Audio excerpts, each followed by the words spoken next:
The City of Albuquerque Public Art Urban Enhancement Division and Department of Arts and Culture proudly present Take Another Look.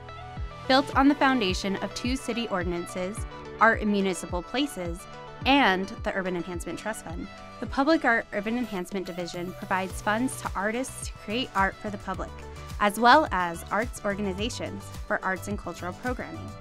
Join us as we discuss everything related to funding artists in the public realm with host Joni Palmer. Hello, I'm Joni Palmer, and welcome back to Take Another Look at Albuquerque's public art. So thanks for tuning in today. Today I'm talking with Augustine Romero, Gallery Curator for Gallery 1, that's in City Hall and the South Broadway Cultural Center, and artist Vanessa Alvarado to discuss the new exhibition in City Hall's Gallery 1, and the exhibition is called Interpretive Reflections. So I'm going to start by telling you a little bit about my 2 guests. So I'll start with Augustine.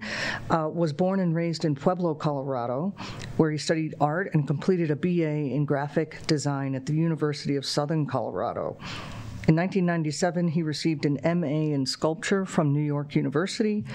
Before moving to Albuquerque, he taught at Parsons School of Design and participated in numerous New York exhibitions. He is the gallery curator for the city of Albuquerque, overseeing various exhibitions at the South Broadway Cultural Center and at Gallery 1. As a curator, Augustine helps artists and arts organizations prepare for and present meaningful exhibitions. In 2014, he was honored as a local treasure by the Albuquerque Art Business Association. Thank you for joining me today. No worries. And Vanessa Alvarado has had a career in the arts for 16 years. 18 years, okay. And we're about to round up, right? A couple more years and you'll be decades. Creating public art in the form of tile mosaic murals with Alma, a nonprofit she founded. In 2011, she received her BFA in studio art, painting, at the University of New Mexico. She was born, raised, and lives in the South Valley of Albuquerque. In addition to her work for Alma, she also works as a full-time art and SEL high school teacher, has her own ceramic earrings business, and was also the art director for the South Valley Marigold Parade for 4 years. Her first love was painting, and she is now allowing herself to indulge in it. Once again, she believes that art is the perfect vehicle for teaching, uniting, and healing. Healing is a personal focus in her oil paintings because she believes if we cannot heal ourselves, we can never hope to heal others. Yes. Yeah. That's a great statement. Thanks. So thanks for joining us in the studio. Thank you for having me. Yeah. So in previous episodes, I have talked with artists and curators, but we haven't yet focused on their artistic practice or their journeys. And this is a short conversation, so we won't go too deep, but I really hope that you'll get a sense of what these 2 artists, how they think about what they do. And then you'll look into them a little bit more. I'll give you some information about how to follow them and learn more about them. So this episode is the first of 3 where we will focus on the journeys of artists, curators, poets, and arts administrators. Interpretive Reflections is an exhibition all about introspection and how artists use self-portraits to express renderings of self with hints of identity and reflections of oneself that are constructed by who we think we are. All right. But before we talk about the exhibit, Augustine, I want you to tell us a little bit about your role in the public art program as a curator for these galleries, and how did you come to be working in this realm? As an artist, I had to become a curator to include my own works in exhibitions. So I started writing proposals years ago, also proposals for public art, and I ended up doing a memorial to Sociedad Chavez in Pueblo, Colorado, because it was an opportunity for me to do a grassroots organization, because public art in some cases doesn't necessarily recognize certain identities or cultures. So I learned that early that you need to fend for yourself in order to create spaces for yourself. And it was that time when I was working on the Cesar Chavez piece, I realized that I probably needed some more education. And at that point, that's when I decided that I wanted to go graduate school. Okay. And how long have you been with the city? It's going to be 20 years on July 6th. Wow. Wow, that's coming up. Yeah. Congratulations. Thank you. All right, so now let's talk about the exhibit. The exhibit opened last week on June 20th, and it's the fourth exhibition in the gallery. So can you tell us about the title of the exhibit? Like, how did this title come about? And, and we were talking earlier about how do you select these artists and the space and things like that. It came about because I was seeing a lot of good art being produced at a local level in Albuquerque, a lot of portraits, including this artist here. And I started taking mental notes on what I was experiencing in maybe the last 3-4 years, just seeing work. When the concept of the gallery was developing, I submitted this proposal and a few others, and this was selected for me to move forward on. And I just, like I said, I had a lot of mental notes on, something that I thought would be interesting to do. There's a lot of portrait shows that I've seen throughout the United States, and I wanted to do something that I had a sense of regional identity. And this concept, like I said earlier, I could have included a lot more artists, but I wanted to have ample room around each piece, so these pieces become individuals as opposed to faces in an audience. Say, for example, at a stadium, they get lost in number, right? Right. And so when you, and I'm speaking to the audience now, that when you come to visit the exhibit, think about that, because the space and 14 artists, and think about how that helps you to see those portraits in more intimate ways, right? Right. So what a little bit more about, and you mentioned this, is why this exhibit now in Albuquerque? Why do you think it's important? I think it's important because like I said, I've been looking at a lot of different artists, and symbolic identity is very present in the way we identify ourselves. The tattoos that we get, those are all reflections of symbolic identity. And I think being a curator is like being a disc jockey, a DJ. If you're not listening to current music, you're not hearing what's happening. And I kind of try to approach my curating in that sense. Okay. Yeah, you were saying that you go out and see a lot of exhibits. Yes, I do, yeah. Yeah. And the self-portrait, and I'm going to open this up to both of you because it seems important to talk about this now, is say a little bit about the history of self-portraits. I mean, I have some that immediately come to mind, but can you two tell us a little bit about the history of self-portraits? I mean, just a few words? Well, first I want to say thank you to Augustine for having your finger on the pulse of the Albuquerque art community. I think that Albuquerque has a unique identity, and Augustine really has his finger on the pulse, and he really gives space for people. He gives people a voice, and especially people of color and women, and I just really appreciate and admire that. So I see you at like all of the openings, even if I don't get to talk to you. So I just want to say that I really appreciate that. And in terms of self-portraiture, I don't have a art history degree, but what I do is primarily self-portraits. And I do primarily nude self-portraits. And, being Latina, obviously Frida Kahlo is a main inspiration of mine. And when she wrote in her diary, I am my own muse, because, I am the most accessible I really relate to that because I can't assume other people's feelings or emotions or psyche. I can only know my own and reflect on my own. And through that, my own female experience, I feel that other people can relate to that. And so I first look at myself. And so, you know, sometimes people can think it's maybe, what is the word, neurotic, where you're just kind of self-indulged.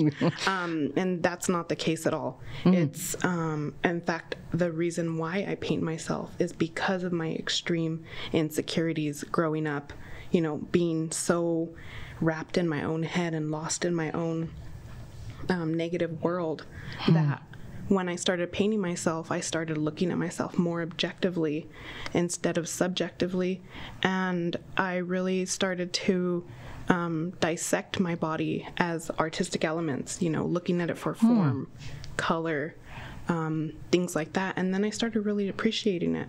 And so that great love for painting transferred into my body image, and when I don't paint for a while, I notice a decline in my self-talk and all of that. And so and I know Frida Kahlo, you know, she never did it for the fame. She always did it as a means of healing, as a means of self-expression. You know, her husband had all the fame, and she painted, and she painted from her heart. And I think that if artists really stay true to who they are and really make work that is relatable and relevant to the human experience, that they will just, you know, do exactly what this interpretive reflection show is asking us to do, is just reflect on ourselves and have a conversation with others based on our own personal reflection. And something you said really struck me is it's also a process for you in terms of your own healing and understanding, and that when you're away from it, you feel it. Yeah, I fell in love with painting my sophomore year of high school at Rio Grande High School, and I just painted because it felt good. And then in college, you know, I figured out, like, oh, I really love painting flesh. And, you know, I was I was the most accessible to paint. And I didn't put my face on my paintings for the longest time. And so people, you know, it was almost like anonymous. And then as I graduated, you know, my career focused in the arts, focused on others, teaching art, for co-founding Alma, which is a nonprofit organization that I work with, and, you know, making public art with the community and giving youth job opportunities. And so being busy and, you know, financially being, surviving, I didn't paint. And so then I got invited to paint for a show at Secret Gallery by Helen Atkinson, and I said, why don't I paint anymore? And so I started making sacred time to paint, and my husband is really supportive of that. We have 2 kids, and, you know, it's a full-time job with just kids. So he's really supportive of that, and I started taking more workshops with Doriel Kamey and Shayna Levinson, and I even went to San Luis Obispo and took a workshop with Alyssa Monks, and they're all really, you know, accomplished painters, and so I learned a little bit of all of them, and then I came back to my own style, which is a lot thicker and a lot heavier, and so I'm trying to take all this in and, you know, hone my craft, and so I just painted my body, and I started adding my face in it, and I didn't exhibit my work for a while because I needed to come to terms with being okay. You know, it was just more about healing. And then I decided, okay, I think I'm ready to start showing it. And so I started submitting it to other shows and Lapis Room, and in conversations with people, you know, representation of my body type is important because there's other people out there who have just as bad body insecurities as me, and they're in their 50s, they're in their 60s, and they've never, you know, approached this or dealt with this part of their their self-identity. And so I think having representation is important. And one thing that I'm a little hurt about, that I almost, I couldn't pass up an opportunity to work with Augustine.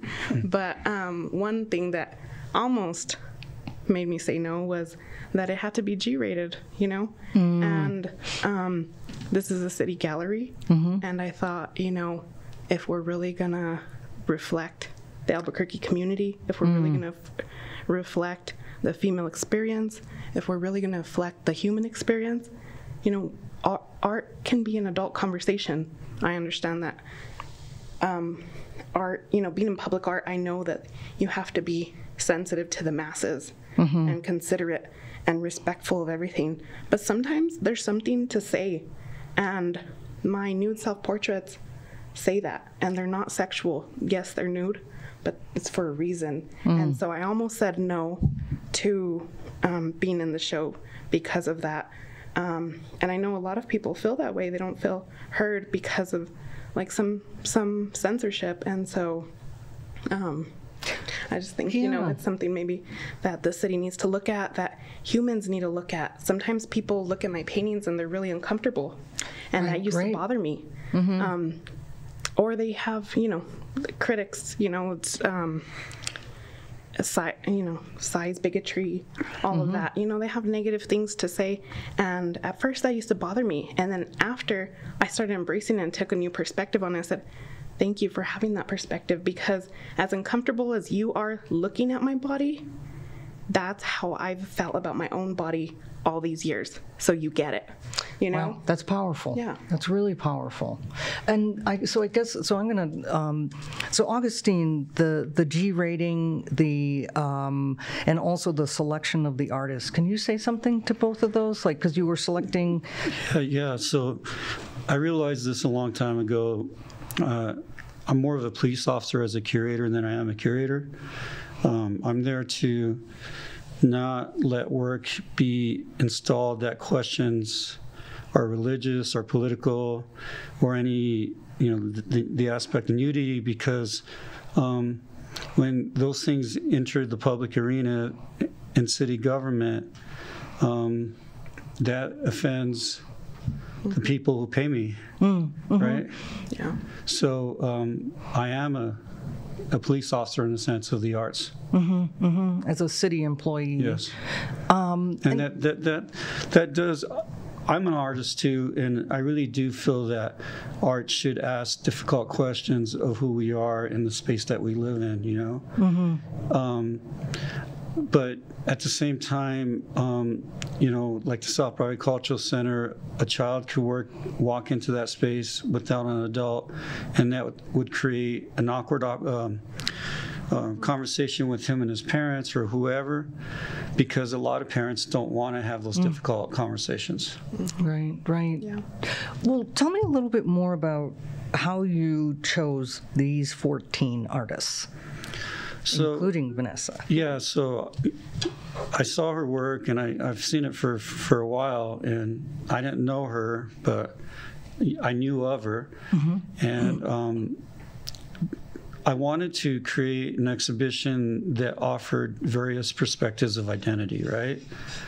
And the work, her work, as she stated, her best work is not in the show, but she still offered a piece to be in the show. And what I mean, her best work is not in the show. What she was stating earlier was that her work was addressing how she feels about herself, and that is self-reflection. And in a opportune sense, if we were allowed to exhibit as we wish, I would have been able to include one of those pieces. And now, after what you said, I understand your piece in the gallery a lot more. The look that's on your face in that piece. Yeah. So, like I said, I couldn't pass up an opportunity to work with Augustine, and it was a challenge to create a self-portrait that wasn't nude. And that's a challenge. Yeah, it's kind of a funny thing to say, But so I focused more on my mindset, and so this painting is called Sigue el Sol, which is follow the sun. Sunflowers, one of my good coworkers, I call her my work wife, Margarita Paz Pedro, she's another amazing artist. She loves sunflowers. And so in our organization, we did a whole sunflower kind of series of little mosaic murals and paintings and things. And so sunflowers have a lot of resilience, you know, and they have a lot of capability for cleaning soil and things. And just the fact that they're, I think it's called heliotropic, where they follow the sun. Yeah. You know, life can get really dark, and my students are from extreme high risk, and they have lots of traumas and emotional baggage, and, you know, life is not easy for a lot of people, and the world can get really dark, and things like suicide can be really like a happy way out, you know, like a easy way out. There's negative coping mechanisms with drugs and all this, and so we can be surrounded by so much darkness and negativity. And I think that you know, especially growing up in poverty and low income, people see all of these things, and they're surrounded by all that. And so it's important to always look to the light, find the silver lining. And this is what this painting is about. It's like, find the light in any situation. It could be the worst. Right. And oftentimes when you change your mindset, and obstacles can become opportunity.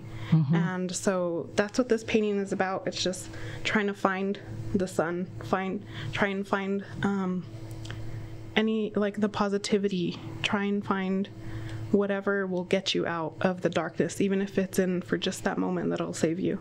Right. So this painting is about my mindset and how I like to live my life. You know, I like to focus on the positive, and a lot of times that brings a lot of opportunity. I've been really blessed in my life, and that a lot of that is because I try and focus on the positivity. Right. And that's such an important point right now with the rise in suicides across ages, across populations, and how do we each find that light? Yeah. And as an artist, it's a beautiful thing to hear. So thank you. Yeah, thanks. So Augustine, tell us a little bit more about some of the other artists. Oh, so we have some photography. We have a big cutout, which is a bit of an installation, and a lot of oil on canvas. Some of the works, there's some very large works and there's some smaller works. So it has a good range on how artists really work with scale. And like some of the self-portraits are larger than life size, where others are actual life size and smaller. Right. And so, what kind of, have you been getting any responses or people saying anything about or overhearing how people are responding to the show? I've had limited response because tomorrow's going to be a week that it's been up, but I don't know if people are just being nice, but they're liking the show. That's good. Yeah. And I guess, do you think that at this particular moment in time, this show, what if you were to do it again in 5 years? How would your approach change? Well, I think this show, in some cases, would have been better suited for the South Broadway space, because I would like for a lot of those kids that go to South Broadway to see this work, right? And so access. Yeah. I mean, that's one thing I'm learning, on how to get more people into the space to see the art shows, so right. I haven't been able to come up with an idea on how to make that happen yet. And Augustine and I were talking earlier about, this is a new gallery, and, talking about access and talking about people getting to know that it's here, it's available. So for my question for you, have you had any response to this show, to your piece that's in the show that people have gone to? Have you heard anything from people? Well, I know that I think Eric Romero had a performance, and is really calling out the city, and I think just people in general, and wanting to be seen and representation on all levels. So I've heard a lot of that. I've been in Hawaii for the last week, so I couldn't make the beautiful opening, which was a shame.